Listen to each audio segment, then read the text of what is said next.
વડોદરા શહેરના કોટ સંકુલમાં યુથ કોંગ્રેસના પૂર્વ પ્રમુખ કુલદીપ વાઘેલાએ હરની બોટ દુર્ઘટનાના મુખ્ય આરોપી બિનીત કોટિયા ઉપર શાહી ફેંકી હતી। હરની બોટ દુર્ઘટનાના આરોપી બિનીત કોટિયાના રિમાન્ડ મેળવી પોલીસ અદાલતની બહાર આવી રહી હતી। તે દરમિયાન યુથ કોંગ્રેસના પૂર્વ પ્રમુખ કુલદીપસિંહ વાઘેલાએ બિનીત કોટિયાના મોઢા પર કાળી શાહી ફેંકી હતી અને વિરોધ પ્રદર્શન કરવામાં આવ્યો હતો। જો કે પોલીસે આ બનાવને લઈ કાર્યવાહી કરી હતી। યુથ કોંગ્રેસના પૂર્વ પ્રમુખ કુલદીપ વાઘેલાએ શાહી છાંટી બિનીત કોટિયાનું મોઢું કાળું કર્યું હતું। બનાવને લઈ એક તબક્કે કોર્ટ પરિસરમાં અપરાધપુરીનો માહોલ સર્જાયો હતો।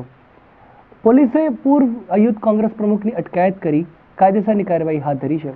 બાળકોને લાઈફ જેકેટ હતા તો આપવામાં આવ્યા છે કે નથી આવ્યા, કેમ નથી આપ્યા, ઓવર કેપેસિટીની બોટની અંદર બેસાડવાની જે બનાવ બન્યો અને આવો ગંભીર કરુણ બનાવ બનવા પાછળ આ ભાગીદારોએ કોર્પોરેશનનો કોન્ટ્રાક્ટ મેળવ્યા પછીથી આ ગુનાહિત બેદરકારી જે રાખી છે એની તલપરસી તપાસ કરવા માટે પોલીસે આજે જે આરોપી પકડાયો છે બિનીત કોટિયાને 10 દિવસના રિમાન્ડની માંગણી કરેલી હતી કોર્ટમાં।